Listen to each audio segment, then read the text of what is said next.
Selamat pagi semuanya.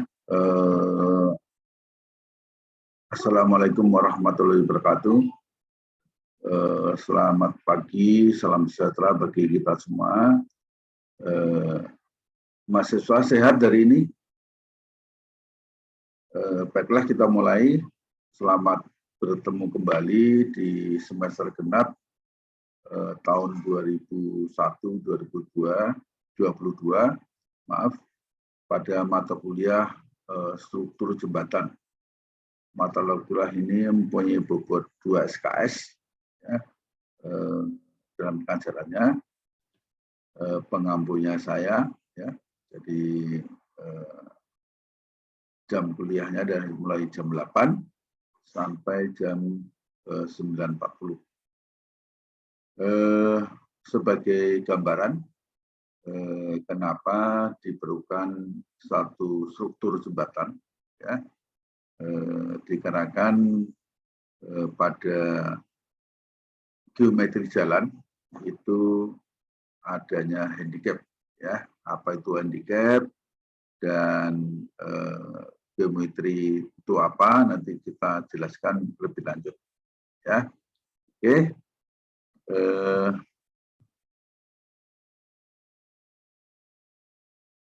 Kita lanjut ke slide berikutnya.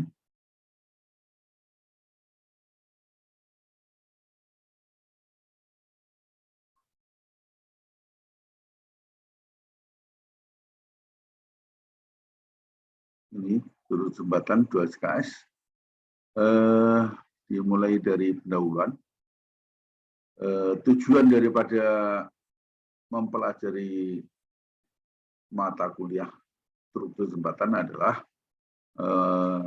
memberikan pengetahuan tentang jembatan yang merupakan suatu sarana yang dibangun dengan tujuan untuk menghubungkan satu tempat dengan tempat lainnya yang dipisahkan oleh sungai, jalan raya, dan sebagainya yang saya sebut handicap tadi, ya.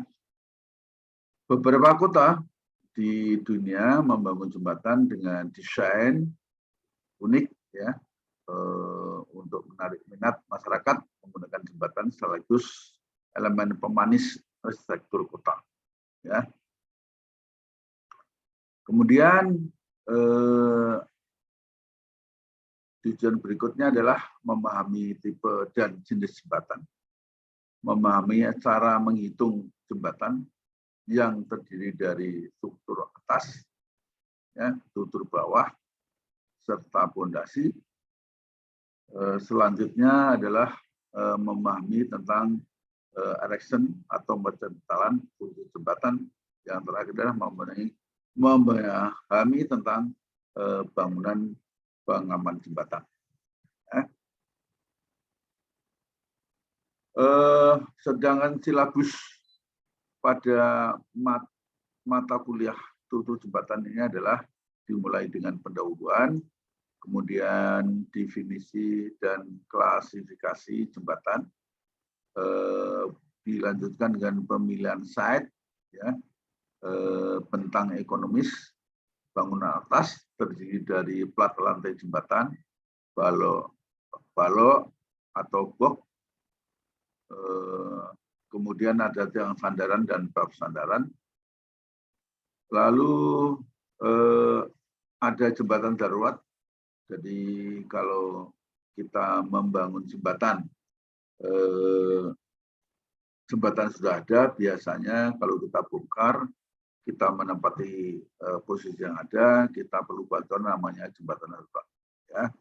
Lalu jembatan gerak, ini di Indonesia kurang populer, ya, tidak banyak menggunakan jembatan gerak. Tetapi kalau di negara Belanda itu karena negara daratannya adalah di bawah permukaan laut, maka banyak sekali jembatan gerak. Lalu ada jembatan tetap, jembatan baja, bisa rangka baja, bisa pelengkung, dan sebagainya. Lalu jembatan gelagar, dinding penuh, jembatan rangka batang atau KRB, jembatan busur, bisa kabel, bisa dari beton, jembatan beton berulang, jembatan komposit, atau terus lalu dilanjutkan dengan perletakan. Kemudian ini yang unsur-unsur bangunan atas, ya. Lalu dilanjutkan bangunan bawah. Bangunan bawah itu ada dua elemen, namanya adalah abutment, kepala jembatan, yang selalu ada, jumlahnya 2 buah di semua jembatan. Apabila bentangnya lebih dari 1, maka diperlukan namanya pilar atau pier. Ya. Kemudian dari pilar atau abutment tadi dilanjutkan dengan fondasi dan kelengkapan jembatan. Ini untuk mengamankan bangunan jembatan, bisa berupa wing wall, bisa berupa case dam, ya, dan erection penyerta. Lalu literaturnya adalah kita gunakan Merit and Brick Structure Steel Design and Book, ya, mortar atau ML, jadi Bracker aus stuck beton and span beton, ya, ini bahasa Belanda, ya. Lalu Victor D. Johnson D. Essential of Bridge Engineering edisi 3 dan jembatan oleh Sumarkono. Lalu literatur lain bisa digunakan jembatan oleh Insinyur Surik dan Prof. van der Ven. Lalu jembatan edisi 5 Dr. Insinyur Bambang Supriyadi JSDE, Agus Setiomo Muntohar, ya, ST. Lalu perencanaan jembatan oleh Budiono dan metode konstruksi jembatan beton oleh Asyanto dan metode konstruksi jembatan rangka baja oleh Asyanto juga. Ya, ini kira-kira teksturnya yang harus dipunyai. Kemudian peraturan-peraturan yang digunakan biasanya ini lama, yaitu PP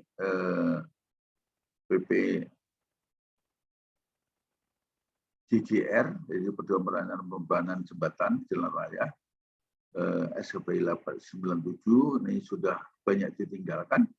Lalu BMS, Bridge Management System, ada juga Bridge Design Code, ya, BDC, ini juga mulai bergeser, digunakan SNS beton dan SNI baja. Lalu SNI 1725/2006 ini adalah beban gempa untuk struktur jembatan. Ya. Kemudian sistem evaluasi pelaksanaan ada 2, pelaksanaan UTS itu bobotnya 30%, sedangkan UAS mempunyai bobot 40%, dan tugas juga 30%. Jadi mahasiswa jangan sampai tidak mengerjakan tugas. Ya. Jadi totalnya 100%. Karena ini daring sehingga absensi tidak masuk kategori bonus. Ya. Oke, kita mulai jembatan. Itu adalah merupakan bangunan yang membentang di sungai atau jalan, saluran air, jurang, dan lain sebagainya untuk menghubungkan kedua tepi yang dibentangi itu agar orang dan kendaraan dapat menyeberang. Yang saya sebutkan handicap tadi atau rintangan itu bisa berupa air atau bisa berupa kering, ya, bisa jurang, bisa jalan. Jadi jembatan itu bisa melintangi air atau melintangi jalan dan atau jurang. Kalau handicapnya basah itu namanya aquaduk, ya. Jadi artinya dia menyeberangi air. Kalau rintangannya kering itu adalah viaduk. Kalau di Surabaya seperti viaduk Gubeng, ya, dekat stasiun Gubeng itu ada jembatan yang melintasi rel kereta api, ya, jalannya spur, sehingga itu dinamakan apa namanya viaduk, ya. Oke, selanjutnya struktur atas. Jadi jembatan yang selalu ada adalah struktur atas, struktur bawah, dan pondasi. Ya, tiga unsur ini selalu ada. Ya, bangunan atas berfungsi memikul beban lalu lintas kendaraan yang bergerak di atasnya.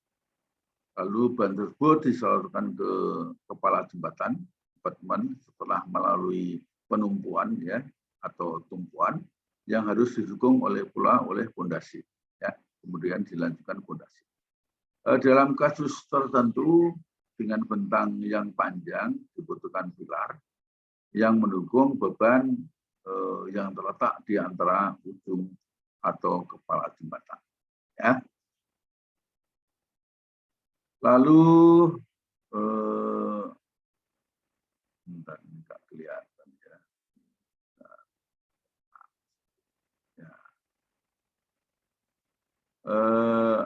Struktur jembatan terdiri dari struktur atas, bawah, dan pondasi tadi. Di dalam pemilihan tipe maupun ukuran dari struktur jembatan dipengaruhi oleh beberapa hal. Antara lain ada 6 aspek, ya. Jadi yang pertama adalah aspek lalu lintas, ya, yang lewat itu siapa. Lalu aspek geometri, jadi baik geometri horizontal maupun geometri vertikal. Lalu aspek tanah, ini menyangkut karena terkait dengan pondasinya, ya. Dan aspek hidrologi, ini tentunya kita harus tahu feel banjir, ya, baik banjir karena usia konstruksi sekarang itu ada 50 tahun, jadi sehingga kita harus bisa memprediksi banjir ulang 5 tahun yang akan datang seberapa tingginya. Tinggal menambahkan tribut, yaitu itu adalah letak bibir bawah daripada lantai atas. Kemudian aspek perkerasan, dan yang terakhir adalah aspek konstruksi.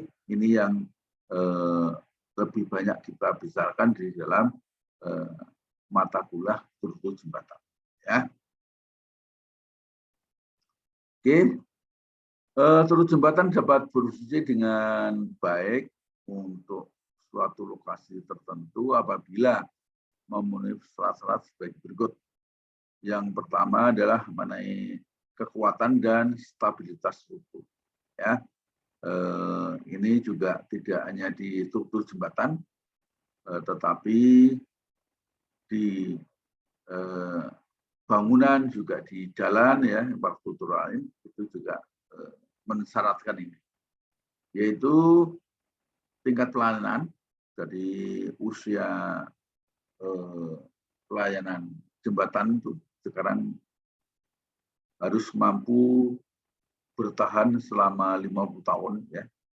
Jadi agak bergeser ini persyaratan dari PUPR. Lalu yang selanjutnya adalah keawetan, ya, kemudahan pelaksanaan, ekonomis, ya. Untuk ekonomis ini bukan berarti murah, ya. Ekonomis itu dilihat dari segala aspek. Jadi tidak hanya saat pembangunan, tapi juga diperhatikan saat maintenance, ya, jadi pemeliharaan. Lalu yang selanjutnya keindahan estetika. Yang terakhir ini, yang kelima adalah ini sudah banyak menjadi dasar, ya, seperti nanti ada contoh-contoh foto-foto daripada jembatan-jembatan di negara-negara yang sudah maju di dalam arsitekturnya, ya. Oke, kita mulai bahas. Pertama adalah aspek lalu lintas ya, tadi ada 6 aspek ya. Beberapa hal yang perlu diperhatikan di dalam meninjau perencanaan jembatan, yaitu yang pertama adalah kebutuhan jalur ya, atau lajur ya. Di sini mempertimbangkan adalah nilai konversi kendaraan ya, klasifikasi menurut kelas jalan. Di jembatan kita tuh ada di kelas jalan berapa ya, lalu lalu lintas harian rata-rata LHR ya. Ini semua sebenarnya dibahas di jalan raya ya, termasuk geometrik nanti ya. Lalu volume lalu lintas, kapasitas jalan, dan derajat kejenuhan ya. Ini kalau desain jalan pasti memperhatikan ini semua. Kemudian lebar jalur itu adalah digunakan khusus untuk jalur kendaraan, jalur belok, lajur tanjakan atau lajur percepatan atau perlambatan, dan atau lajur parkir. Karena ini untuk jembatan yang jarang sekali jembatan ada di tikungan ya, jadi kita hindari. Kalau bisa diluruskan, karena kalau di tikungan jembatan nggak terlihat kendaraan-kendaraan besar biasanya itu akan menyelonong ya ke saluran ya. Hal ini mengacu kepada Bina Marga TCPG CKA tahun 97 ya. Sedangkan tabelnya bisa diperhatikan. Jadi pas jalan kita tuh jembatan ada di mana? Ada di jalan arteri, jalan kolektor, atau jalan lokal. Ya, ini apabila RHR lebih kecil 3.000 itu persyaratannya seperti ini. Apabila di atas 25.000 maka persyaratannya seperti ini. Ya, oke. Selanjutnya konvensi kendaraan ini bisa dipelajari MKJI 97-nya atau sekarang sudah diganti dengan PKJI. Kalau yang lama MKJI dari Manual Kapasitas Jalan Indonesia tahun 97, sekarang sudah diganti dengan PKJI 2014. Jadi pedoman kapasitas jalan Indonesia. Nilai konversi dari berbagai jenis kendaraan dilamparkan seperti pada tabel ya. Jadi ini dibagi 3 di SMP-nya. Kalau kategori 2 ton itu ini kalau jembatannya ada di lahan datar maka koefisien 1 ya. Itu pegunungan juga 1. Tetapi kalau pickup bus kecil, truk kecil ya, truk engkel ya, jadi koefisiennya 1,2 sampai 2,4. Kalau pegunungan lebih tinggi dikit ya. Kalau truk besar itu 1,5 sampai 5. Kalau di pegunungan ini banyak sekali penolong. Oke. Lalu kalau jembatan kita rencanakan 2 arah 2 lajur ya, jadi 2/2 UD itu artinya 2 arah 2 lajur, maka ekivalen mobil penumpangnya seperti ini ya. Ini kapasitasnya ya. Jadi kalau kendaraannya lebih 1.900 ya, ini persyaratan MHP, LB, dan LT ya, dari MKJI ya ini ya. Jadi oke. Kemudian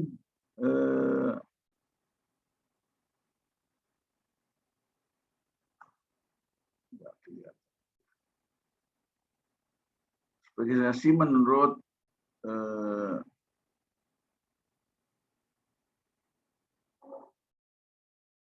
kelas jalan ya. Jadi jalan dibagi dalam kelas-kelas, ya. Ini bisa dilihat di MKJI maupun di PKJI. MST-nya kalau dulu hanya 10 ton, ya.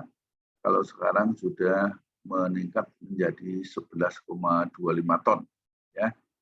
Mengingat ini karena belakang ini banyak sekali adanya kegagalan konstruksi, ya. Banyak sekali jembatan yang roboh, ya. Apakah itu kesalahan pelaksanaan atau kurang jelinya maintenance atau kesalahan pengguna, ya. Jadi karena untuk menentukan kesalahan siapa itu perlu dilakukan investigasi yang mendetail, ya, agar tidak salah menjustifikasi sesuatu masalah, ya. Oke. Kemudian selanjutnya ini klasifikasi nomor kelas jalan, ya, dari kelas 1, ya. MS-nya 10 ton, ini masih 10 ton, tapi sekarang sudah menjadi 11,25, ya. Jadi sudah meningkat, ya. Jadi pembebanannya sudah diganti. Jadi nanti kalau belajar di pembebanan sudah enggak pakai 10 ton lagi, tapi sudah 11,25 ton, ya. Dan seterusnya. Lalu lintas harian rata-rata, ya, ini nanti lebih banyak dibahas di jalan perkerasan jalan, ya. Jadi saya enggak sepintas saja saya tampilkan ini perumusannya, cara menghitungnya, lalu ini penjelasannya, itu pertumbuhan lalu lintas, ya. Kalau masih survei gini biasanya ini dilihat dari PKJI-nya kelihatan untuk kota padat itu berapa pertumbuhannya, kota yang rendah, sedang itu juga ada tabelnya. Kemudian volume lalu lintas, ya, ini banyak kendaraan yang melintas pada posisi jembatan tersebut, lalu perhitungannya mengacu pada PKJI 2014, ya. Kemudian ini rumusnya, ya, dari IDH LHT kali K, ya, karena faktor perubahan dari LHRT ke lalu lintas jam puncak, ya. Jadi kita perhatikan itu. Kemudian kapasitas jalan ini juga bisa MKJI 97 atau PKJI 2014. Jadi ini banyak sekali faktornya banyak, ya. Jadi ini rumusnya ada F faktor penyesuaian lebar jalur, ya, penyesuaian pemisah arah, penyesuaian batas samping, ya. Ini diperhatikan juga. Oke, lalu ini tabelnya. Jadi per jalurnya berapa, ya, maka FCW-nya ketemunya berapa, ya. Oke, lalu faktor penyesuaian kapasitas dari 2 arah 2 lajur ini 2 lajur 2 arah, ini 4 lajur 2 arah, ya. Jadi bacanya begitu. Oke, kira-kira ini tadi lanjutannya, ya. Kemudian derajat kejenuhan atau degree of saturation, ya. Ini juga detail nanti, ya, di jalan raya. Kalau A itu lenggang, ya, sepi. Kalau F itu berarti jenuh, macet, ya. Jadi D sampai F itu perlu perhatian khusus, ya, di situ. Oke, ini cara menghitungnya. Jadi DS derajat ini. Syaratnya kalau DS-nya masih lebih kecil dari 0,85 itu masih D kalau tidak salah, ya. Jadi Ini yang lama ini 0,75 ini apa namanya? Yang lama, yang baru 85 ya. Jadi kalau antara 65 sampai 85 itu kurang lancar. Jadi tapi masih jalan. Tetapi kalau sudah di atas 85 berarti macet ya. Jadi kalau kurang dari 65 lancar ya, apalagi 0,3 ya. Kemudian nilai JS tidak boleh melebihi angka 1 karena jika nilai JS lebih dari 1 maka akan terjadi masalah yang serius karena pada jam puncak rencana lalu lintas yang ada akan melebihi nilai kapasitas jalan ya. Jadi usahakan nilainya di bawah 0,85 ya, sesuai dengan angka di MKJI 97 di halaman 6 sampai 25 ya, dipelajari. Oke, sampai di sini pertemuan pertama. Ada yang ditanyakan, silakan. Kalau ada diskusi akan lebih baik. Kalau tidak ada, saya kira pertemuan pertama ini ya dibaca kembali nanti ya, materinya bisa di download di portal ya, melalui Elena ya. Setelah itu minggu depan kalau ada yang kurang jelas bisa ditanyakan. Saya kira terima kasih. Selamat pagi. Wassalamualaikum warahmatullahi wabarakatuh.